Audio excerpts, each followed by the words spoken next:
Olá, meus irmãos, a paz do Senhor. Mais uma vez estamos aqui para a ministração de mais uma aula da Escola Bíblica Dominical. Nossa lição traz como título a capa assim, os princípios divinos em tempos de crise. A lição hoje é a de número 3, para o dia 19/7/2020. O despertamento renova o altar. É o tema da lição de hoje. Então vamos discorrer do assunto sobre o altar. O que é o altar? Você sabe o que é um altar? Púlpito é um altar, irmão? Então vamos aprender sobre estas coisas hoje. Qual o significado do termo altar, né? E vamos falar também que o altar às vezes precisa ser reparado, né? Precisa ser reparado. A Bíblia diz em Eclesiastes 9:8, em todo tempo sejam alvas as tuas vestes, e nunca falte o óleo sobre a tua cabeça.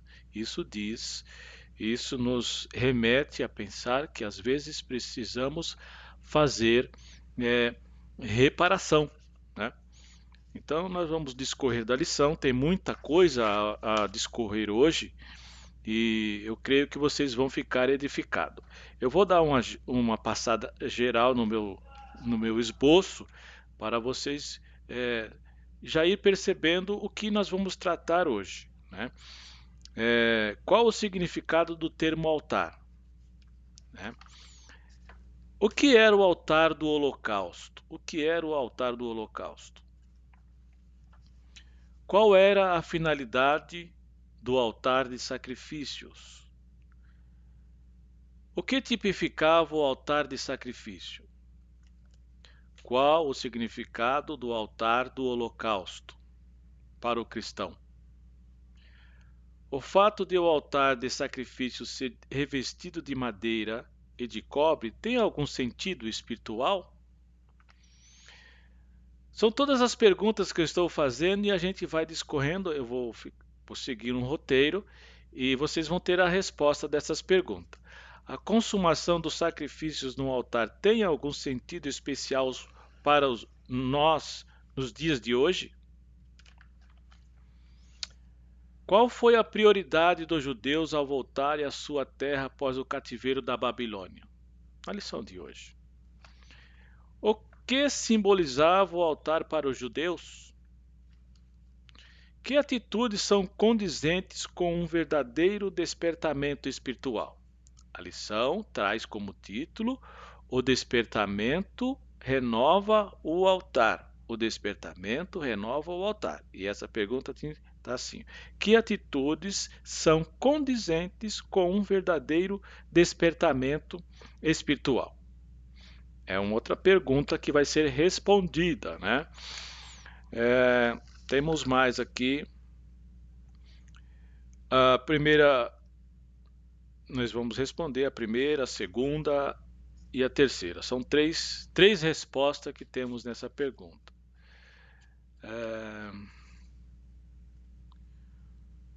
O holocausto fala da nossa entrega total a Deus. É uma outra resposta. Qual a importância do altar na vida do crente? Qual a importância do altar na vida do crente? O que uma igreja avivada deve ter? O que uma igreja avivada deve ter? Tá curioso? Nós vamos discorrer, eu vou estar assim seguindo, se eu estiver assim lendo, é porque é muita coisa para mim estar falando de cor. É uma apostila que a gente tem, né? E a gente vai seguir essa apostila. Mas antes disso, irmão, eu quero aqui fazer algumas considerações sobre esse tema, que é o foco da lição é falar sobre altar, né? Então a, re- a- é, reparar o altar, aqui nós temos a nossa capa da nossa apostila, tá assim: o despertamento renova o altar. No texto áureo diz assim: então Elias disse a todo o povo. Então Elias disse a todo o povo: chegai-vos a mim. E todo o povo se chegou a ele, e reparou o altar do Senhor que estava quebrado. 1 Reis, capítulo 18 e versículo 30. Verdade prática, tá assim: Satanás jamais derrotará o crente cujo altar é constantemente renovado pelo Espírito. Vamos voltar aqui a nossa texto áureo, né, que fala sobre reparar o altar. Reparar o altar. Né? E reparou o altar. A reparação fala de renovação. Né? Fala de renovação. Ou reconstrução. É um processo que às vezes não acontece da noite para o dia. Quando estamos reformando um prédio, não se acontece da noite para o dia a reconstrução, a reforma, o reparo, não é?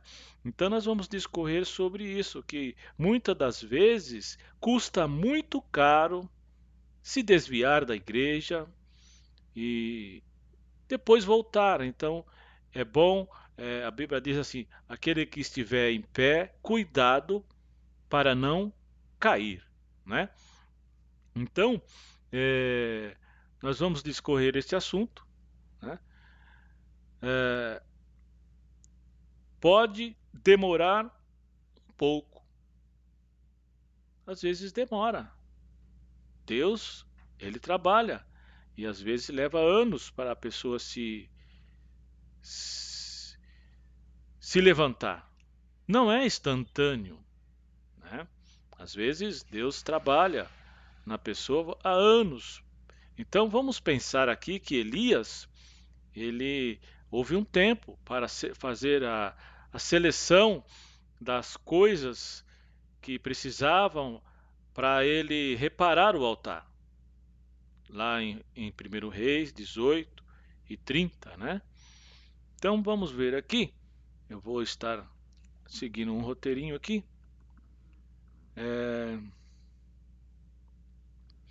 O que significa altar? Altar significa lugar de matança ou lugar elevado, né? Altar é um lugar santo. Altar fala de santidade. Então nós podemos ler lá como eu já disse, em Eclesiastes 9:8, em todo tempo seja alvo as tuas vestes, e nunca falte o óleo sobre a tua cabeça. Então, para estar no corpo de Cristo, é preciso estar com o altar sempre reparado, né? Sempre reparado. Então, esta é uma postura de adorador. Estar com as suas vestiduras sempre limpas e sempre esperando a volta do Senhor, né? O foco da lição é reparação de altar. Então nós podemos ler em Romanos 15:4 que tudo foi escrito para o nosso ensino, né? Para o nosso ensino. Tem a história aqui a história, a leitura base desta lição é falar do povo judeu que ficou preso, cativo em Babilônia, né? Nós podemos entender que ali existia dois tipos de judeus, dois tipos, né?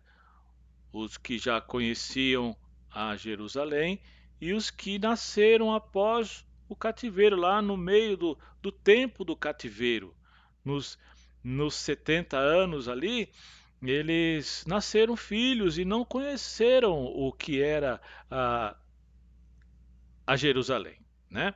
Então assim é hoje na igreja. Pessoas que já estão lá, que às vezes por um motivo ou por outro caíram. Isso acontece. E reparar o altar, e o Senhor fez uma obra, né? Mas existe também os que nasceram agora, que se converteram agora, né? E estão ainda dando os primeiros passos, e às vezes caem, né? E não tem essa experiência, o que é reparar o altar. Tem uns que já repararam, sabe muito bem o que é, como é custoso cair e se levantar novamente. Então, a lição de hoje fala assim para um alerta para que não caia, né? Para que não caia, para que seja, para que depois não precise de fazer um reparo, porque isto custa às vezes muito caro fazer um reparo no altar. E o altar que a gente se refere fala de lugar de santificação, de santidade, né? Então é necessário, né, que andamos sempre de acordo com a obediência, né? Vamos aqui no meu. É, hum,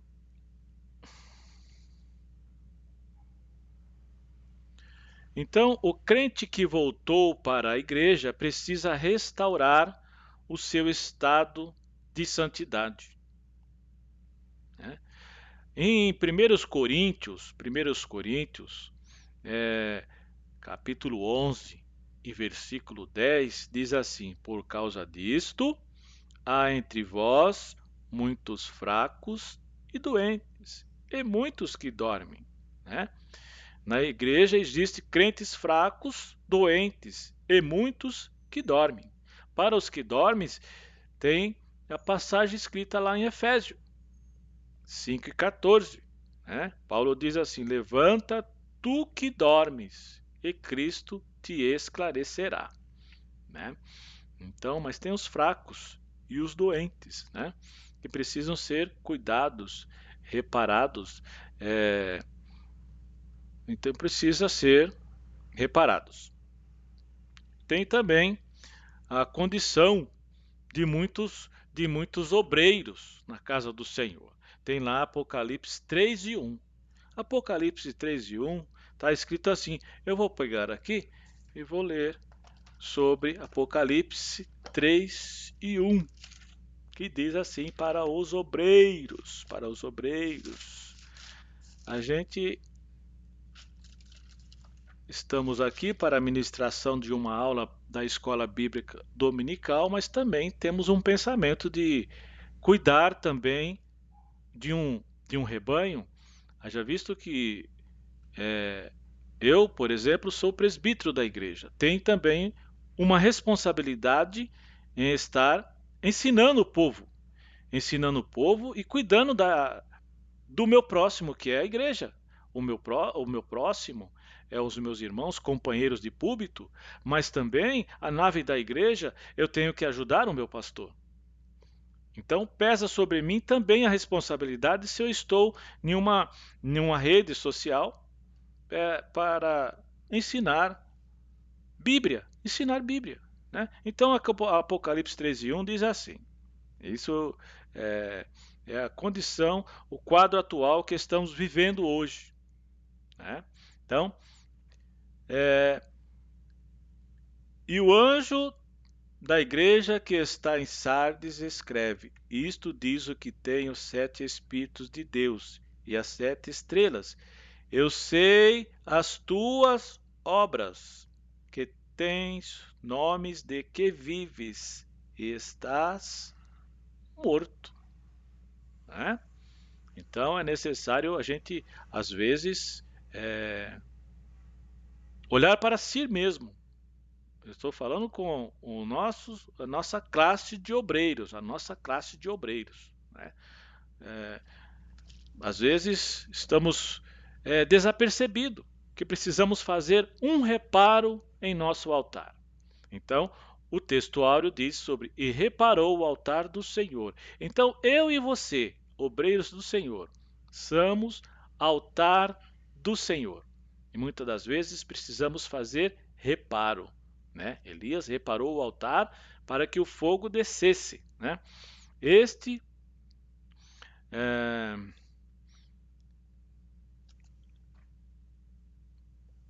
este é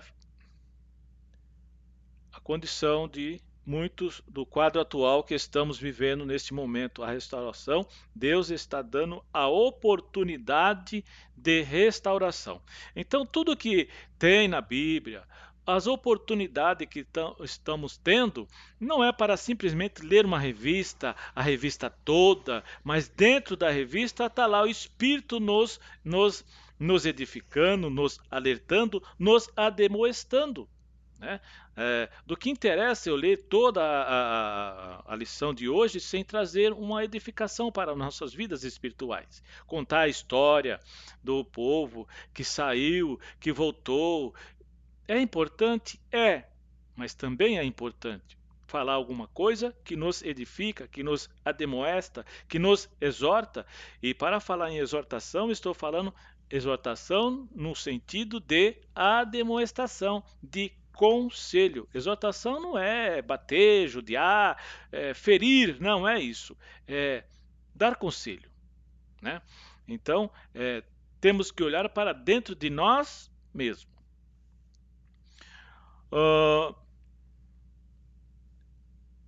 O texto áureo é o foco da lição.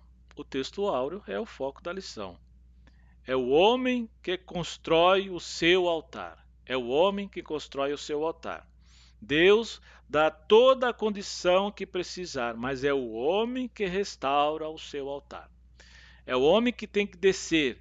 É o homem que tem que ir até Deus. Tem lá em Provérbios que diz assim: aquele que confessa e deixa alcança a misericórdia, né? Mas aquele que encobre as suas transgressões nunca prosperará. Então não adianta fingir que nada está acontecendo, que tudo vai bem, que eu vou para o culto, eu volto, eu entro, eu saio, ninguém sabe. Mas o Espírito Santo está falando: conserta o teu altar, né? Deus está dando a oportunidade. Quem sabe esta oportunidade que estamos tendo na Igreja do Senhor, nesses últimos dias, e até vamos dizer, esses dias de pandemia, né, que estamos isolados, e quem sabe é a última oportunidade que Deus está falando com a igreja. Conserte-se, que eu estou a buscar a minha igreja, né? Deus está dando toda a oportunidade. O fogo desceu quando Elias reparou o altar. Então, o fogo desce se o altar estiver conforme a vontade de Deus. Muitas pessoas querem ser usadas por Deus, mas ela não conserta o altar, não lê a palavra, não lê a Bíblia, não ora, né? E quer que o Senhor o use.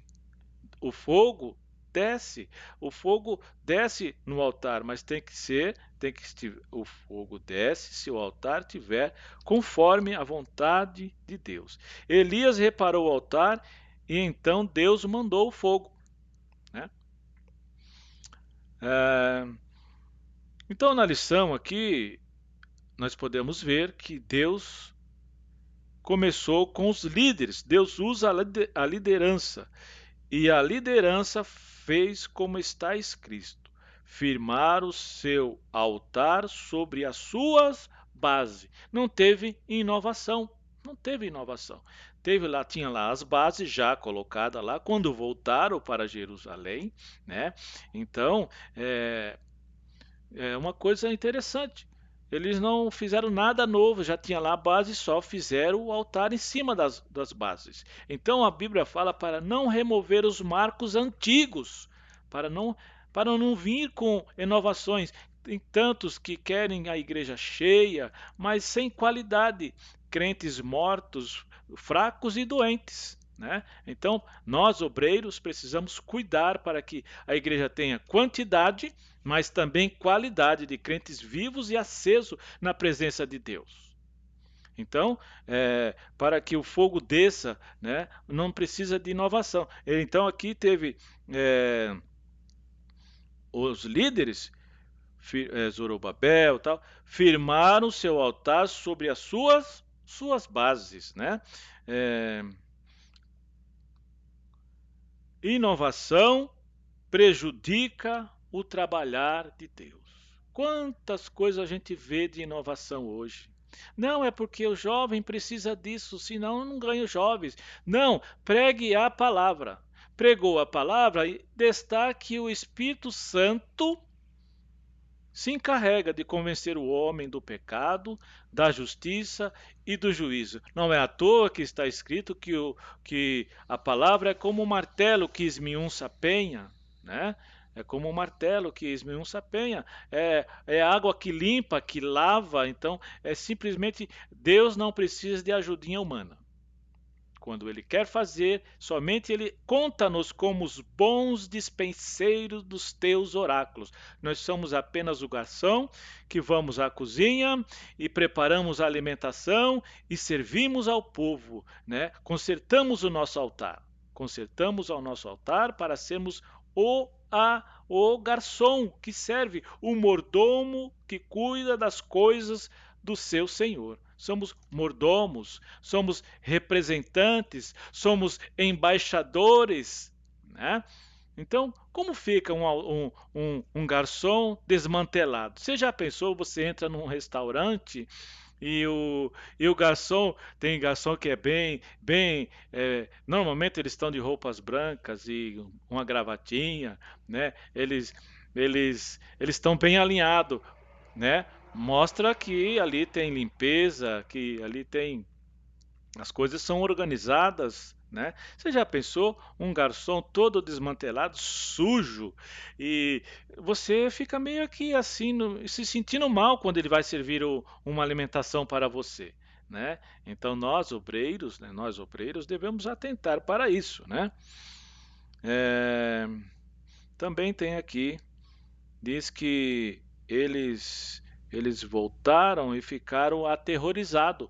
O povo o povo voltou para a terra e ficaram horrorizados, com medo, né? Então, o que vem a ser isso? Eles ficaram, por quê? Venderam ilusão para eles, né? Venderam ilusão, né? Então eles, uma coisa é não vender ilusão para as pessoas que estão desviadas ou pessoas também que vão vir para Cristo, né? Venha como está, mas não fique como está, né? Há renovação, há reconstrução, há recomeço. Quando a graça desce, há recomeço de tudo. Volta a estaca zero, morre para o mundo e vive para Deus, né? Muitas vezes, para que vai se falar com uma pessoa desviada e ela é conhecedora da palavra, ela já vem com um monte de versículos bíblicos porque conhece também, né? E você fica sem. Então, tem que ter maestria para se falar com uma pessoa que caiu da fé, né? Tratar ela com, com cuidado, mas explicar a realidade que se não se converter, que se não voltar ao primeiro amor, para lembrar da onde caiu, né? E se arrepender e voltar. Porque senão não tem como dizer, se você voltar, o Senhor vai te preparar as coisas para você, vai abrir uma porta de emprego e vai curar essa enfermidade. E se Deus não quiser curar e nem abrir uma porta de emprego, a pessoa volta e fica frustrado dentro da igreja? Então fala-se a verdade. Conserta o altar porque o Senhor é santo. E deixa que o Senhor trabalhe para fazer. Então não podemos vender ilusão para os crentes que estão afastados ou que estão mornos espirituais, né? Morno espirituais, né? A mornidão espiritual, porque é, o Senhor vomita da boca, né? A palavra diz que o Senhor vomita da boca, né? Então vamos correndo aqui, que eu ainda tenho que passar aquelas perguntas que eu falei que ia responder, né? Da apostila. Então vamos lá. Estamos aprendendo muito, né? É, quando o crente volta para Deus, muitas das vezes ele volta para o vale do choro. O que é isso, vale do choro? Você pode ler isso aqui em Salmo 84 e versículo 6. Deixa eu ver se eu acho rapidinho aqui. Salmo 84, achei o Salmo 84, versículo 6. Vamos aqui, tá assim: o qual, passando pelo vale de Baca, é o vale de Baca, o vale do choro, né? O qual, passando pelo vale de Baca, faz dele uma fonte. O que é isso? Fonte, faz dele uma fonte. Vale do choro. A chuva também enche os tanques. Então, muitas das vezes, a pessoa que, que cai da fé, às vezes vai voltar, mas vai voltar arrependido. Uma coisa é voltar arrependido e uma coisa é voltar com remorso. Tem muita diferença de voltar com remorso, porque tem medo de ir para o inferno e feriu a santidade de Deus, né? E uma coisa é voltar porque está triste, porque pecou, porque né? É diferente. A Bíblia diz que há arrependimento, né, da carne que produz morte, mas há arrependimento de dentro da alma, do coração, para a restauração do altar. Então este arrependimento produz vida, né? Então vamos aqui continuando, né? A volta pode custar muito caro para reparar o altar, né? Mas se permitirmos que Deus trabalhe em nossa vida, Deus restaura. Então Deus vai trabalhando, é Deus quem faz, é Deus quem aperfeiçoa, é Deus quem repara o vaso quebrado, né? Mas não podemos fingir que nada está acontecendo, tudo vai bem, né? Deus está com os seus olhos como chama de fogo sobre os fiéis do, da terra, né? Sobre os fiéis da terra. Deus procura adoradores que o adorem em espírito e em verdade. O amor a Deus seja não fingido. Não pode fingir, né? Então, esta é a demonstração, o conselho, né? O conselho que eu dou para todos os que estão ouvindo, e também eu me aconselho com isso, né? Vale para mim também. Primeiro eu tenho que pregar para mim, para depois pregar para você, né? Então, hoje é a restauração de altar. O foco da lição de hoje é a restauração de altar. O altar tem que ser construído conforme a vontade de Deus. A construção de altar deve ser feita sobre a base.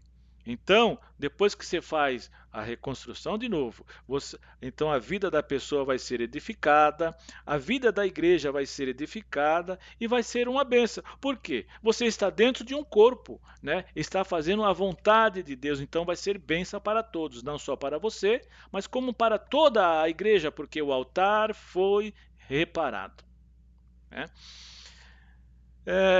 Gênesis 4 e 3 vai falar sobre aqui, deixa eu pegar aqui a Gênesis 4 e 3, vai falar sobre, então vamos aqui,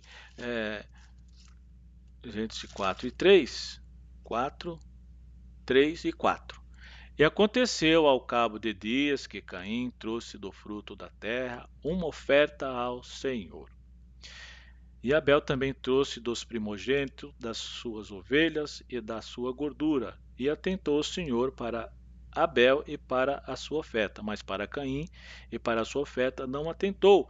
E irou-se Caim fortemente e descaiu-lhe o seu semblante. Então, meus queridos, essa passagem aqui fala sobre altar. Então, quando Adão e Eva caiu, nos ensina que o Senhor Jesus, o Senhor Deus, ensinou a eles o que era ser um altar. Teria que matar um animal que representava, apontava para a morte de Cristo, né? Então, aqui tem dois sentidos aqui, né?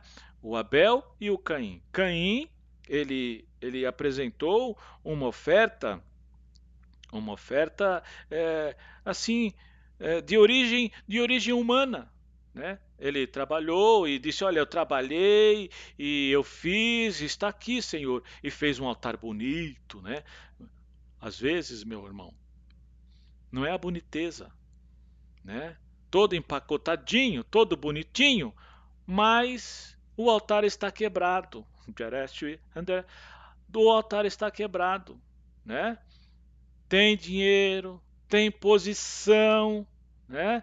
E tem uma boa oratória e facilidade de falar com o povo e convence o povo, mas está com o altar quebrado. Então foi o Caim. Assim, uma oferta feita em cima, bem feita, bonita, né? Você já foi numa festa que só tinha fruta, uma mesa posta só de frutas? Então assim o Caim fez, mas estava fora daquilo que o Senhor tinha ensinado aos seus pais e os seus pais tinham ensinado a eles. Então, era uma oferta, embora bonita, né? Quem sabe tinha lá diversas frutas sabe, da melhor qualidade, mas era uma oferta que não estava de acordo com aquilo que Deus ensinou, que era a oferta de um sacrifício que apontava para o Senhor Jesus Cristo. Então Deus não aceitou a oferta de Caim. Quantas pessoas ofertam a Deus? Primeiro Deus vê o ofertante, para depois receber a nossa oferta. Então eu tenho lá que contribuir e ficar constrangido. Se eu não. Não, primeiro eu tenho que me consertar o meu altar e depois eu vou lá contribuir, né? Deus primeiro vê o ofertante. Não é, eu disse na aula passada, que não é o valor monetário, mas é a sua oferta feita para o sacerdócio eterno, o Senhor Jesus Cristo, que está à destra de Deus, né? Então, primeiro conserta com o seu irmão, né? Conserta as suas pendências, conserta tudo, depois vai lá e oferece um sacrifício no altar do Senhor. Não é no púlpito, não estou falando de coisas terrenas, estou falando de coisas superiores, sublimes, de outra dimensão, né? A coisa tem que ser verticalizada, vertical, né? O altar de Abel, Deus aceitou. Ele fez como o seu pai tinha o ensinado. Ele pegou um animal, né? Embora ali a gente podia ver ali que que não podia ser que não fosse tão bonito esse altar, né? Quem sabe se colocasse um no paralelo, o altar de Caim e o altar de Abel, quem sabe o altar de Abel estava mais feio, né?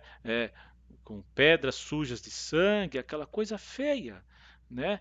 Mas o Senhor Deus aceitou o altar, o sacrifício de Abel, porque estava de acordo com aquilo que era o propósito e a vontade de Deus, né? Então, as coisas de Deus têm que ser feitas em obediência, né? No altar do Senhor não tem beleza, mas simboliza a vida, a ressurreição e a nossa salvação. Hoje Deus está dando a oportunidade para os crentes desviados repararem o seu altar. É tempo de restaurar o altar. Deus está trabalhando com sua igreja. Deus não quer que nenhum se perca. Deus está dando a oportunidade de recomeçar. Quem sabe, meu irmão, eu vou falar aqui para você. Quem sabe é a última oportunidade que você está tendo nesta terra. Deus está dizendo: repara o altar, recomece, converse comigo, marque uma audiência comigo, repare o altar, né? Vamos aqui, meus irmãos, Paulo disse assim em Filipenses 3:14: prossigo para o alvo pelo prêmio da soberana vocação de Deus em Cristo Jesus. Né? Então, meus irmãos, é uma demonstração nesta aula. Já gastei alguns minutos. Eu quero que isso seja para edificação dos meus amados irmãos, tá? Vamos continuar aqui, conforme eu tinha falado, algumas perguntas que eu disse que ia responder, né? Estou usando um material de uma apostila de um irmão meu que me envia, né? Ele pode até também estar assistindo esta aula e eu estou aqui usando a apostila que ele montou e eu creio que para mim serviu bastante e vai servir para vocês também, né? Então, meus irmãos, eu estava falando sobre o altar. A primeira pergunta é: qual o significado do termo altar? Qual o significado do termo altar? O termo vem do hebraico misbete, substantivo masculino que significa altar ou lugar de sacrifício. É uma palavra bastante comum no Antigo Testamento, onde ocorre cerca de 396 vezes. Então, o nosso irmão aqui, ele tem essa informação e colocou aqui. Eu quero passar para vocês que tem quase 400 vezes a palavra altar na Bíblia, né? No Antigo Testamento. A primeira ocorrência encontra-se em Gênesis 8:20. A primeira ocorrência se encontra em Gênesis 8:20. E edificou Noé um altar ao Senhor. E edificou Noé um altar ao Senhor. Então, a primeira coisa que a pessoa deve se preocupar é estar de acordo, alinhado com Deus, em intimidade com Deus, com o altar e as vestes espirituais limpas, porque o Senhor pode aparecer de uma hora para outra, né? E nos buscar e nos arrebatar, e então é preciso estar sempre preparado. O altar, de acordo com as escrituras sagradas, era um lugar construído para nele se oferecerem sacrifícios e holocausto de animais. Era um testemunho perpétuo, um favor, sentia-se nele a manifestação divina, significava a presença de Deus, santificava as ofertas e era lugar onde se realizava a comunhão com o Senhor, e por tais razões o altar era respeitado. Isso é uma colocação de Emílio Conde, né, de 1983. Pergunta número 2, que eu estava colocando, né? O que era o altar do holocausto? O altar do holocausto, ou altar do sacrifício, ou altar de bronze. Era a primeira peça que o ofertante via, logo que entrava no tabernáculo.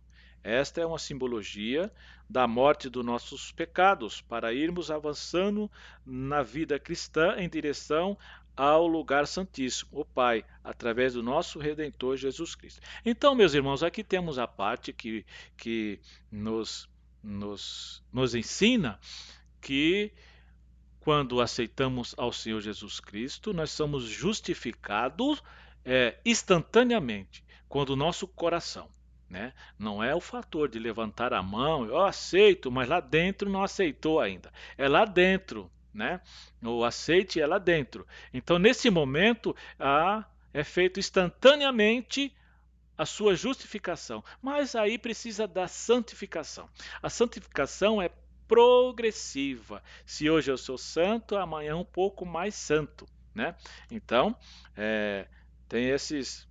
Então, o avanço, né? Prossigo para o prêmio, avançando sempre, esquecendo das coisas que para trás ficaram, né? Então, as coisas do Senhor é santo, deve ter mudança, né? Era um móvel, então nós estamos falando o que era o altar do holocausto. Era um móvel na forma de uma caixa quadrada, assentado em bases de pedra, com largura e comprimento de 2 metros e 20 por 1,30 de altura, possuindo 4 pontas em formato de chifre. Em cada canto do altar era feito em madeira de acácia, revestido por uma espessa camada de bronze ou cobre. Possuía também 4 argolas de bronze em cada canto do altar para receber as varas que o levariam e o transportariam pelo deserto, né? Então, a madeira era de acácia. Era de uma madeira ruim de ser trabalhada, né? Isso simboliza a nossa natureza humana, né? Então, nós estávamos destituídos, porque todos pecaram e todos estavam destituídos da glória de Deus. Estávamos na escuridão, no lamaçal, no charco de lodo, né? Então o Senhor é o que simboliza a madeira, a acácia, ruim de trabalhar, cheia de nós, mas o Senhor colocou nela o ouro. Qual é o simbolismo do ouro? Aqui nesse altar de sacrifício tinha o cobre, né? No altar do sacrifício, o altar do holocausto, né? Do holocausto. Tinha bronze e cobre. Tinha bronze e cobre. Lá na frente a gente vai explicar o que é esse bronze e cobre. Mas eu estou falando da madeira de acácia, né? Madeira de acácia significa a nossa natureza, né? E o Senhor, nós tornamos um altar do Senhor, né? Então tem um hino da harpa cristã que diz: quando tudo perante o Senhor estiver, né? O hino da harpa cristã, né? O hino sobre o altar. Quando tudo perante o Senhor estiver, e todo o teu ser Ele controlar. Esse é o hino da harpa cristã, que fala sobre altar. Bom, vamos aqui. Qual era a finalidade do altar de sacrifício? Possuía 2 finalidades básicas: holocausto, por pecados cotidianos, e expiação do pecado uma vez por ano. Isso está escrito em Êxodo 38, 30 e 30, 28. As ofertas queimadas eram realizadas 2 vezes por dia, pela manhã e à noite. O que significa hoje? Isso? Nós temos que oferecer o nosso corpo como um sacrifício vivo, santo e agradável a Deus, todo momento. O culto não é só às 2 horas no domingo. Não, o culto é todo momento. Se está deitado, está sempre atento a oferecer a Deus, né, um sacrifício, uma adoração dentro do coração, né? Está andando na rua, adore a Deus, glorifique a Deus. Quantas vezes eu estou assim, eu estou dirigindo e lembro de alguma coisa que Deus fez por mim, eu fico feliz e eu dou uns glória dentro do carro sozinho, assim meio alto, sabe? Isso, sabe, é sacrifício, é adoração. Deus quer isso de você também, meu irmão, né? Deus quer isso de você. Pergunta número 4. O que tipificava o altar de sacrifício? A morte vicária de Cristo, né? Então, o que tipificava o altar de sacrifício? A morte vicária de Cristo. Pergunta número 5. Qual o significado do altar do holocausto para o cristão? Qual o significado do altar do holocausto para o cristão? Então, tinha lá a porta, né? Tinha uma cerca, né? Lá no tabernáculo tinha uma cerca. Então a pessoa passava com seu animal e a primeira coisa que ele via era o altar do holocausto, né? Esse altar do holocausto, irmão, a gente percebe pelas gravuras que fazem também, e que tinha uma rampa, não tinha degraus. Era tamanha o sentido de santidade que nem as pernas do sacerdote que subia lá para degolar os animais e oferecer e queimar ali, não podia ser vista. Então, era feita uma rampa, não os degraus, né? Bom, eles tinham sentido. Por que rampa e não degrau? Né? Por que rampa para subir até esse lugar onde queimava lá as ofertas, né? Para isso. né, para que não fosse vista a parte física dos tanto tamanha era a reverência com Deus, né? Hoje a pessoa pratica as coisas e faz de conta que ninguém viu, mas Deus está vendo, irmão. Uma hora precisa ser reparado o altar, né? E, e horrenda coisa cai na mão do Deus vivo, né? Se ele quiser reparar, ele repara, né? E às vezes custa muito caro. Então tomamos cuidado. Vamos andando aqui, que estamos com 45 minutos, né? É, pergunta número 5. Já fiz, né? Qual o significado do altar do holocausto para o cristão? Como era a primeira peça do tabernáculo, é uma demonstração de que não há como nos aproximarmos de Deus, o lugar santíssimo, se antes não resolvermos o problema do pecado. As pendências, né, irmãos? Sabe o pecado de estimação? Primeiro tem que resolver as pendências para que entramos na presença de Deus e Ele nos direciona para fazer a vontade dEle. É a vontade dEle que prevalece, não é a nossa. Às vezes temos até vontade de fazer alguma coisa dentro da vinha, mas às vezes o nosso pecado faz separação, né? Não que a Bíblia diz assim que está escrito em, vou ver aqui, está escrito, deixa eu ver, eu vou procurar aqui, irmão. Está escrito em é, eu perdi que a mão do Senhor é Isaías, que a mão do Senhor não está encolhida, que não possa nos atender, não possa nos atender. Mas os nossos pecados é que fazem a divisão entre Deus e o homem, né? Então, Deus está sempre pronto para nos atender, mas às vezes, do que se queixa o homem se não é dos seus próprios pecados? Não é isso que a Bíblia diz, né? Então, vamos caminhando aqui. O lugar santíssimo, se antes não resolvemos o problema do pecado. É por isso que a mensagem do Evangelho é primordialmente arrependimento. A mensagem do Evangelho é primordialmente arrependimento. Marcos 1:15, uma das referências que eu tenho aqui. Pergunta número 6. O fato de o altar de sacrifício ser revestido de madeira e de cobre tem algum sentido espiritual? O altar de sacrifícios a gente está falando, não é altar de incenso, é altar do sacrifício, assim que entrava no pátio, né? Onde estava lá o tabernáculo. Sim, fala da dupla natureza de Jesus. A madeira de que é feito o altar revela a humanidade de Jesus, enquanto que o cobre ou o bronze do revestimento revela o juízo divino. É isso que. Pergunta número 7. A consumação dos sacrifícios no altar tem algum sentido especial para nós hoje?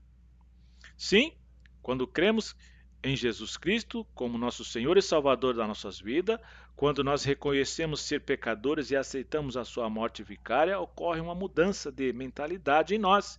Nós nos arrependemos dos nossos pecados e, portanto, passamos a ser novas criaturas, né? Novas criaturas. Então, as coisas velhas já passaram. Eis que tudo se fez novo, né? Por este motivo, não se admite que pessoas que se digam salvas tenham o mesmo comportamento de antes da suposta conversão. Conversão significa mudança de direção, arrependimento, mudança de mentalidade. Continuar na prática do pecado é não ter sido purificado pelo sangue do Cordeiro, né? Então, há uma mudança, uma meia volta, um arrependimento, um recomeço, né? Uma transformação. É.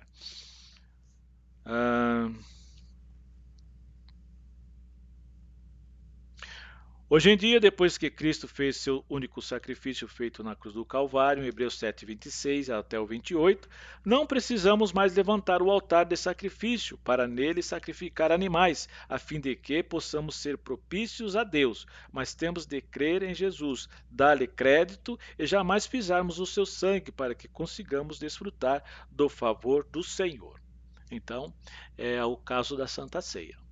Quantas pessoas não levam a sério o que é, depois de orado, o momento de pegar os elementos da Santa Ceia e ingerir como um símbolo do corpo e do sangue de Cristo. Então, por isso, há muitos fracos e doentes, né? Não discerne o corpo de Cristo, não tem reverência, né? Não teve transformação lá dentro. Faz por um costume ou então para que alguém veja que ele também é espiritual, né? Mas é preciso fazer uma varredura em nós, eu e você, nós. Quando eu falo eu, porque estamos colocando nós, às vezes precisamos fazer uma varredura dentro de nós. Vamos continuar aqui. A pergunta número 8: qual foi a prioridade dos judeus ao voltarem à sua terra após o cativeiro da Babilônia? A construção do altar. Então, meus irmãos, eles voltaram e eu vou adiantar aqui, eu vou adiantar aqui, né? Então, eles voltaram para Jerusalém, né? E a primeira coisa que eles fizeram foi o altar, né? Foi o altar.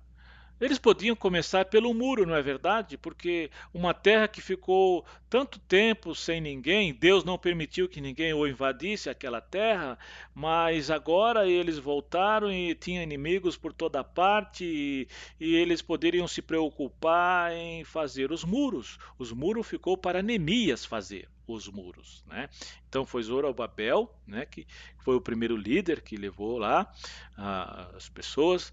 E aí o que eles fizeram primeiro? O altar. O altar significava a confiança em Deus. Quando você constrói os muros, você está confiando em seu braço, a sua força, os muros, né? Então, quando você faz um altar, então você na presença de Deus tem um anjo ao seu redor, porque o anjo do Senhor acampa ao redor daqueles que temem ao nome do Senhor. Então, a nossa confiança deve ser em Deus, aquele que habita no esconderijo do Altíssimo, a sombra do Onipotente descansará. Salmo 91 é tão conhecido, né? Então, eles vieram e primeiro construíram o altar. Eles primeiro, aqueles altares, e construíram em cima das bases que estavam já lá, né? Isso é interessante também. Quando há despertamento espiritual na vida de um crente, o seu maior desejo e prioridade será aproximar-se do altar de Deus. Tiago 4:8. O que está escrito em Tiago 4:8? Vamos ver o que está escrito em Tiago 4:8. Tiago 4:8. Vamos ver aqui.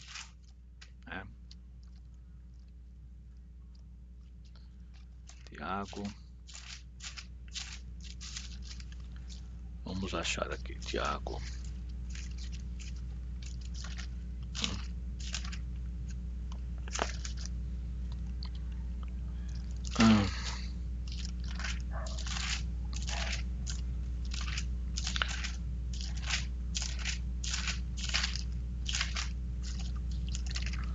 Tiago 4:8. Chegai-vos a Deus, e ele se chegará a vós. Limpai as mãos, pecadores, e vós de duplo ânimo, purificai o coração. Né? Então, é o que está aqui nessa parte aqui.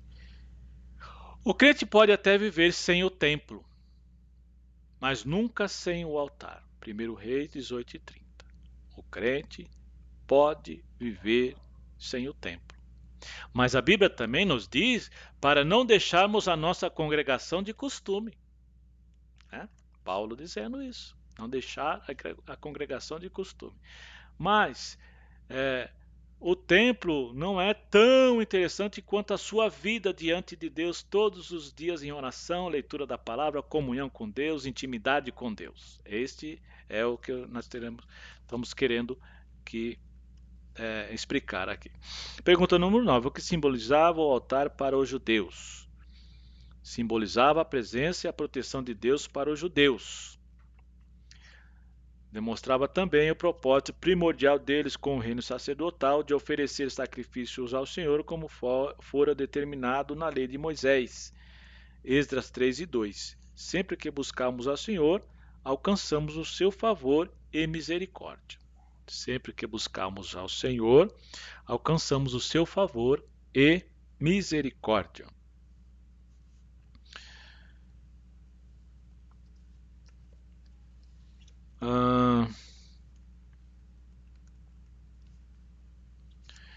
É importante notar que, mesmo passados 70 anos fora da sua terra, Deus não deixou que a mesma fosse ocupada pelos povos vizinhos, né? Então a terra teve um descanso para que, por conta dos sábados, isto é, dos anos sabáticos que não tinham sido observados pelos judeus. Então, tá aí.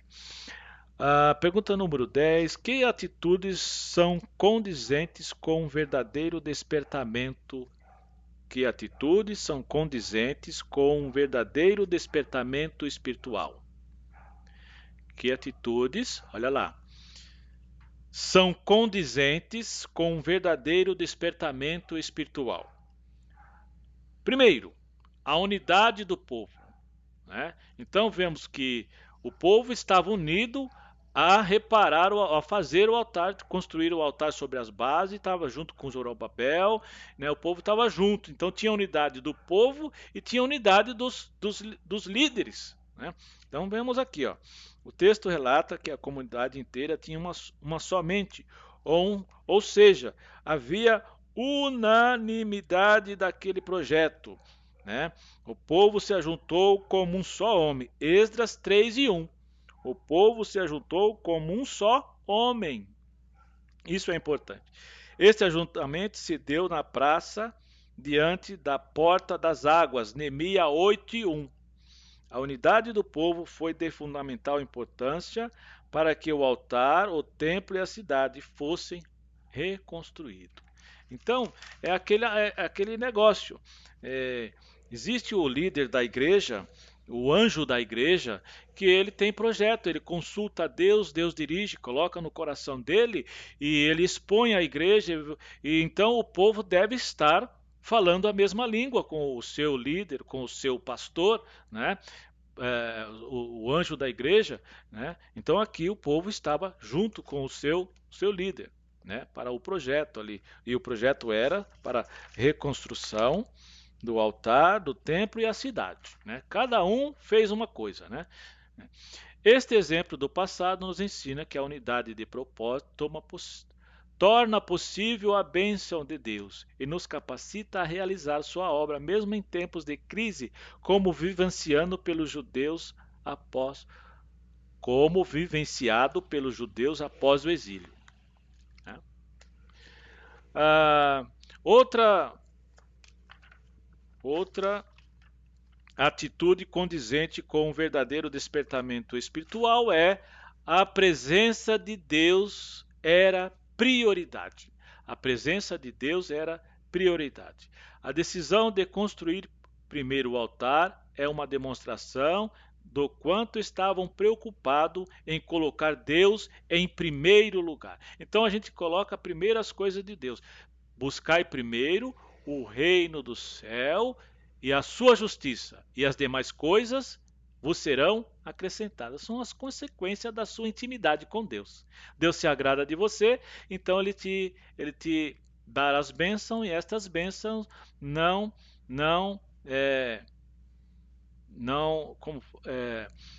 estas bênçãos não forma dores, né? Não acrescenta, a palavra é essa. Deus dá as bênçãos e não acrescenta dores. Esta é a verdadeira bênção, né? Então, a presença de Deus em prioridade. Onde se tem altar, tem adoração e a presença de Deus é manifestada. Às vezes faz-se necessário uma limpeza e uma reconfiguração em nossas vidas para que a presença de Deus seja manifesta. Assim foi com Jacó, quando Deus apareceu, ele disse: levanta-te, sobe a Betel e habita ali. Faz ali um altar ao Deus que te apareceu quando fugiste diante da face de Esaú, teu irmão. Todavia, para Jacó experimentar uma renovação espiritual em sua vida, foi necessária uma mudança radical na sua casa. Tirai os deuses estranhos que há no meio de vós, e purificai-vos, e mudai as vossas vestes. Gênesis 35:2. Quando Deus é prioridade na vida do crente, não há espaço para deuses estranhos. Juízes 6:24 até o 26. Outra atitude condizente com um verdadeiro despertamento espiritual é a consagração total. Consagração total. Com o altar edificado, agora se podia oferecer holocausto ao Senhor. E ofereceram sobre ele holocausto ao Senhor, holocausto de manhã e de tarde. Esdras 3:3.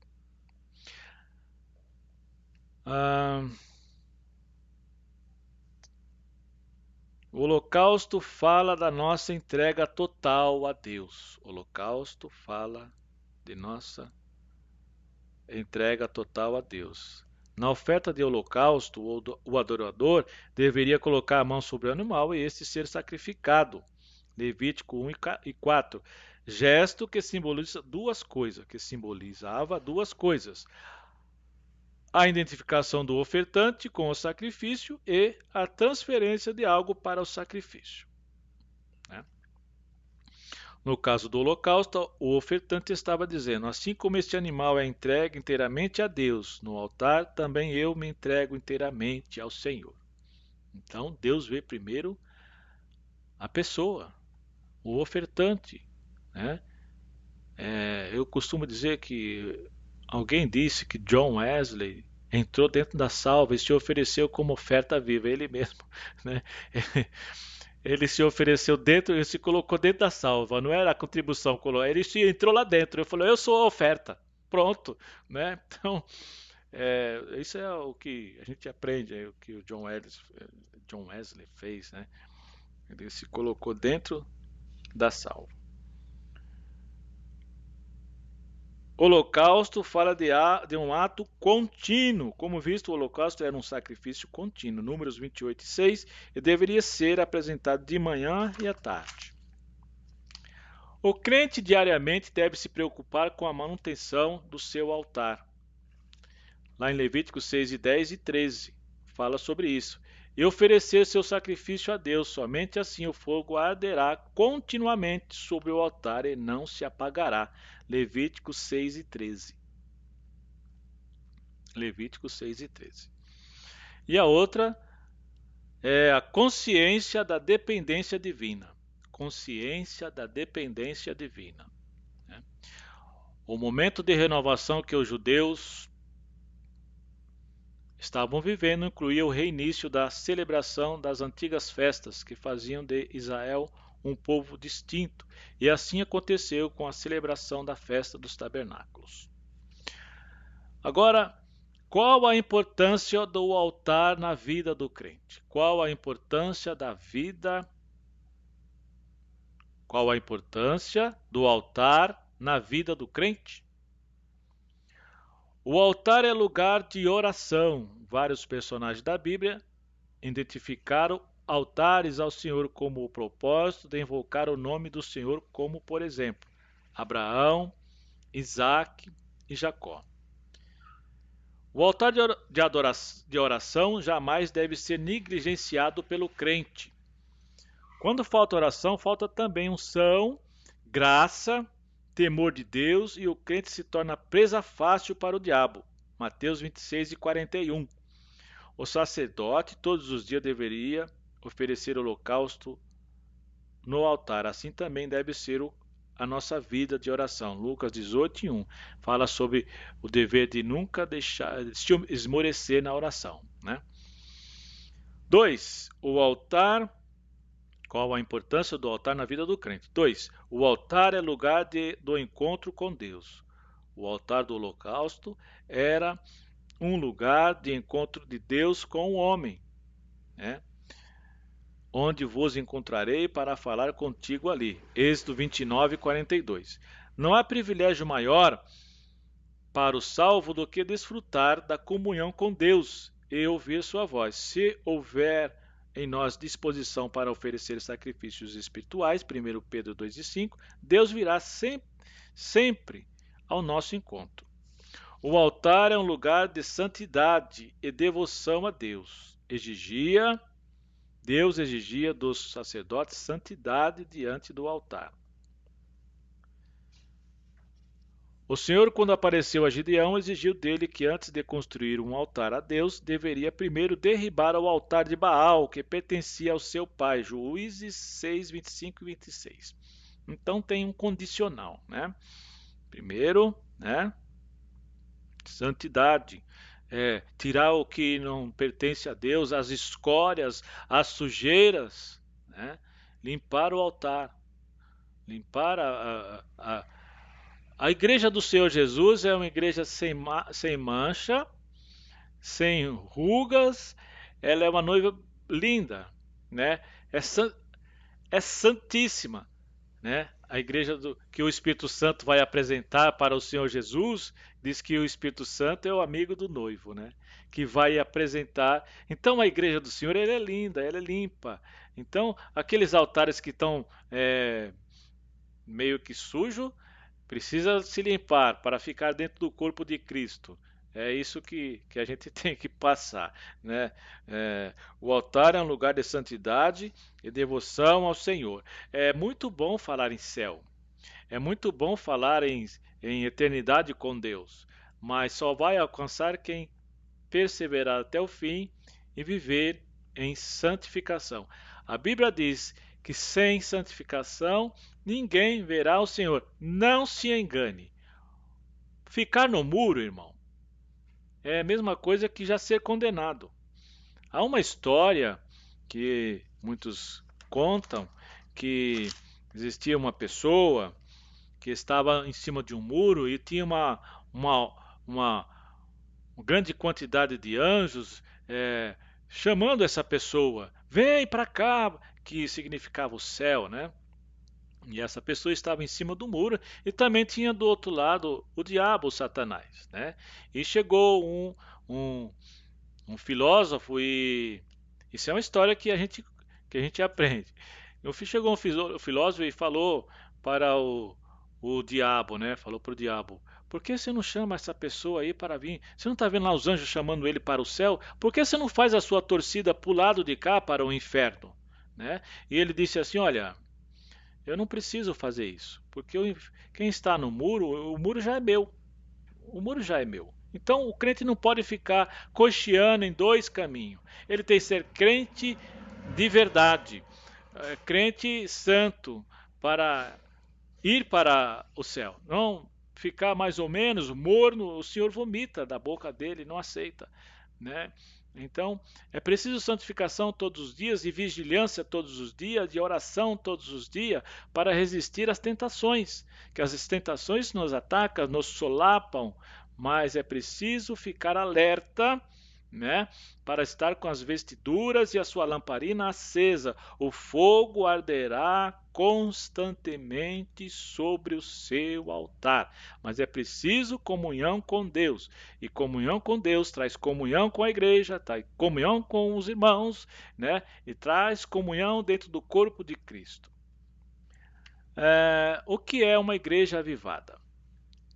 O que é uma igreja avivada? O que uma igreja avivada deve ter? Primeiro, sede pela palavra de Deus. Você já viu, irmão, com fastio de estudar a palavra de Deus?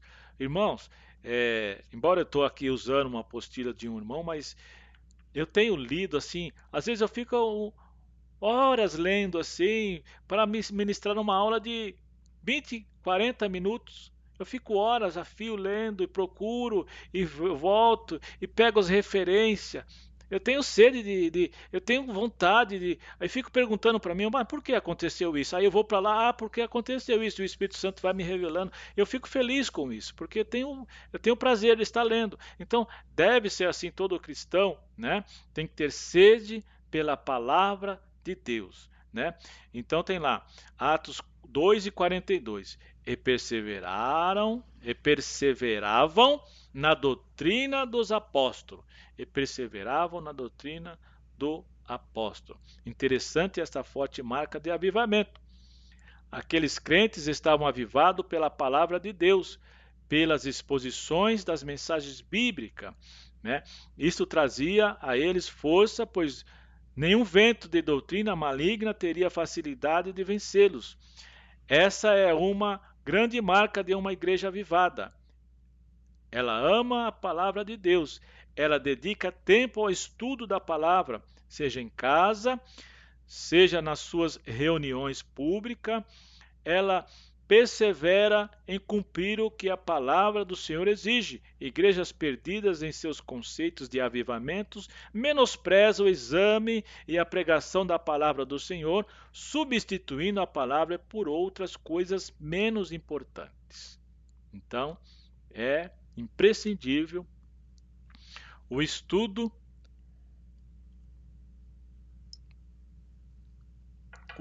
da palavra de Deus, né? O que uma igreja avivada deve ter? 2. Sede pela oração, né?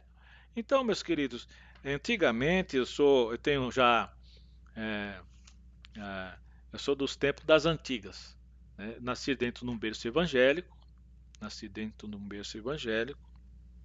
tive alguns altos e baixos já na minha vida cristã. Isso, né, para quem me conhece, sabe que eu tive alguns altos e baixos. Mas naqueles tempos primórdios, mas quando eu era bem mais novo, né? Bem mais novo, quando eu tinha na minha juventude, quando eu tinha aí seus 12 anos, eu ia para as vigílias, irmãos, e lá tinha oração, sabe? Oração mesmo, e oração fervorosa. E são vigílias e cada um buscava para si a presença de Deus e era uma bênção. E tinha vigílias. Hoje não se nem tem vigílias mais, né? Nem tem. Tá bem? É certo que o cenário hoje é outro, mas o Deus não mudou. O Deus não mudou, é o mesmo, né? Hoje as pessoas transformam o culto de vigília, que era para ser mais ocupado com oração, né? Em cultos de pregação e prega-se e canta louvores e leva logo um bule de café, né? E a vigília de hoje, quando tem, hoje, né? Pouco se ora, né? Às vezes não se ora nem para sair para o trabalho, né? Então, necessário se faz ter sede pela oração, né? Atos 2:42 está assim: e segue nos mostrando como uma igreja verdadeiramente avivada vivia, e perseverava na doutrina dos apóstolos, e na comunhão do partir do pão, né? É, eu tinha uma deficiência, eu confesso que eu tinha uma deficiência, eu tinha assim, eu não orava muito, sabe, irmão? Eu não orava muito, não. Aí o senhor um dia me, me permitiu que um assaltante me pegasse saindo do meu portão, sabe?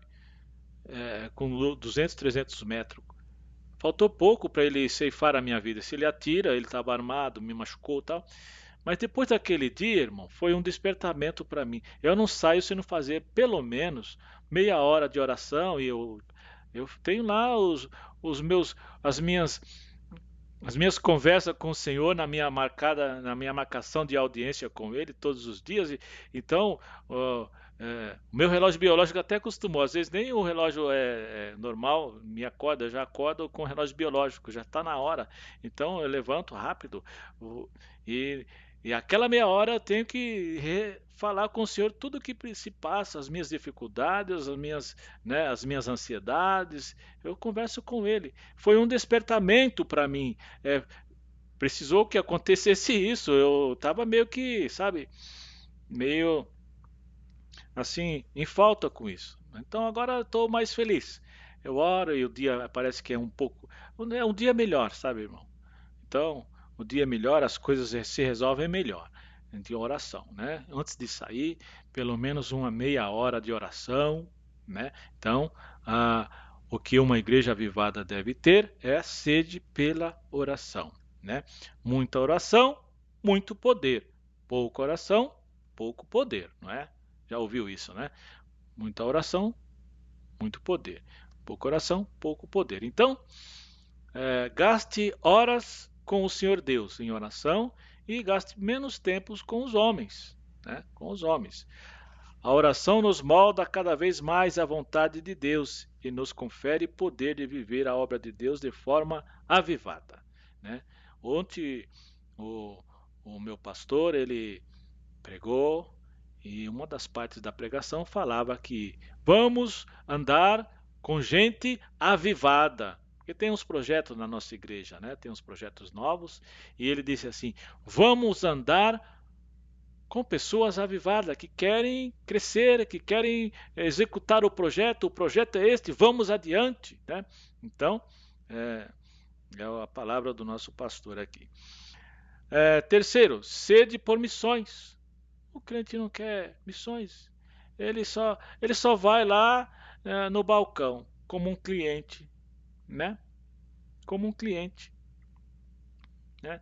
Então é preciso ter sede de missão. O que é missão? Todos nós temos uma missão. Ide e fazei discípulos. Você tem formas de você também ajudar a sua igreja em missões, orando, contribuindo ou indo, né? Uma igreja que olha somente para si mesma não é uma igreja avivada. E isso a minha igreja ela faz constantemente. Ela tem os seus projetos espalhados pelo Brasil inteiro e também no exterior, né? Então, estamos enganjados nisso, né? Com cada um com o seu quilate, né? De contribuição, né?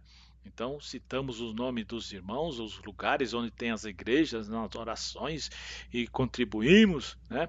Quando o Espírito Santo é derramado sobre os servos de Deus, a ordem é clara: mas recebereis poder ao descer sobre vós o Espírito Santo, e sereis minhas testemunhas, tanto em Jerusalém, como em toda a Judéia e Samaria, e entre os confins da terra. Atos 1:8, né?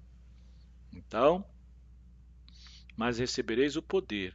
Então, todas as coisas que fizemos, que a Bíblia diz assim: sem mim nada podereis fazer. Mas se você está alinhado com Deus, por que o Senhor não poderia te dar graça, unção para ir fazer missões, né? Uma igreja avivada vive para fora. Ela enxerga a missão, ela entende as ordens dadas por Jesus de investirmos a nossa vida na obra de propagação do Evangelho. Igrejas fechadas em si mesma são mais parecidas com um clube do que uma igreja avivada, que Deus deseja crentes missionários, deve ser encontrada aos montes nas igrejas verdadeiramente avivadas, né? 4. Sede pelo auxílio aos necessitados. Então, auxiliar em tudo. A igreja avivada, de forma alguma, pensa somente em si mesma. Ela é missionária, como vimos também.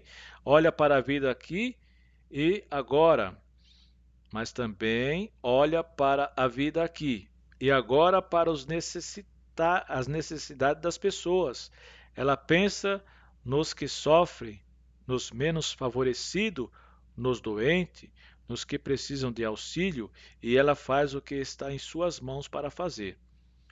Todos, está escrito em Atos 2, 44 e 45. Todos os que creram estavam juntos e tinham tudo em comum. Vendia suas propriedades e bens, distribuindo o produto entre todos, à medida que alguém tinha necessidade. À medida que alguém tinha necessidade. Então era doença, era distribuindo bens, né? Um avivamento genuíno tem muito a ver com como tratamos o próximo, como igreja, como o acolhemos, o que fazemos por ele. Algumas igrejas acham que são avivadas quando buscam mais membros para encher os seus bancos e para aumentar a sua arrecadação, mas a igreja realmente avivada geralmente busca com mais fervor aqueles que não podem dar nada em troca, pelo contrário, aqueles que ainda não gastam a sua arrecadação, a sua energia e o seu tempo. Então é isso, né?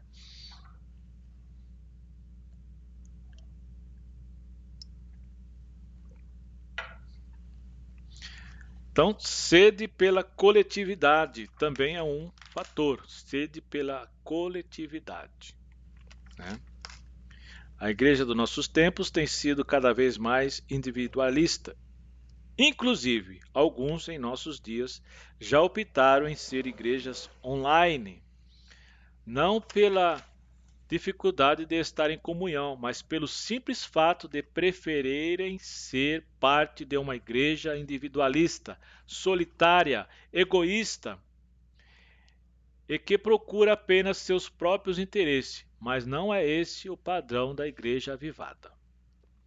A igreja avivada é o corpo, é corpo funcional e não partes isoladas. Então está lá em Atos 2:44. Todos os que creram estavam juntos e tinham tudo em comum. Não vemos espaço para a individualidade, o egoísmo e outros aspectos semelhantes da igreja avivada. A igreja avivada deseja o contato com o próximo, deseja ardentemente exercer seus dons em benefício do próximo. Ela se junta a outras partes e forma um corpo completo, bem ajustado, saudável e forte. Efésios 4:16. Ainda que cada parte não seja perfeita, a igreja avivada deve estar junta. O egoísmo é resistido e não é aceito como normal. Todo movimento feito sem o Espírito Santo esteja na direção. Todo movimento feito sem que o Espírito Santo esteja na direção não pode prosperar. É como a tartaruga deitada de costas. Movimenta os pés, mas fica no mesmo lugar. Mantenhamos o Espírito Santo na direção. Então veremos cumprir-se a palavra que diz: vão indo de força em força. Salmo 84 e versículo 7. Então, estamos aqui finalizando a nossa aula de hoje. Espero que o Espírito Santo falou grandissimamente ao teu coração, né? E estamos para a outra aula. Deixa eu ver aqui o tema. O tema da outra aula vai ser, né, a construção do templo enfrentou oposição. Hoje nós falamos sobre a reparação do altar, né? Primeiro fizeram o altar, né? Primeiro fizeram o altar e depois vai ser a construção do templo. A prioridade foi se acertar com Deus, né? Ter Deus como a sua proteção, né? O seu pavilhão de esconderijo, né? No esconderijo do Altíssimo, a sombra do Onipotente descansará. Então é preciso reparar o altar para triunfar, né?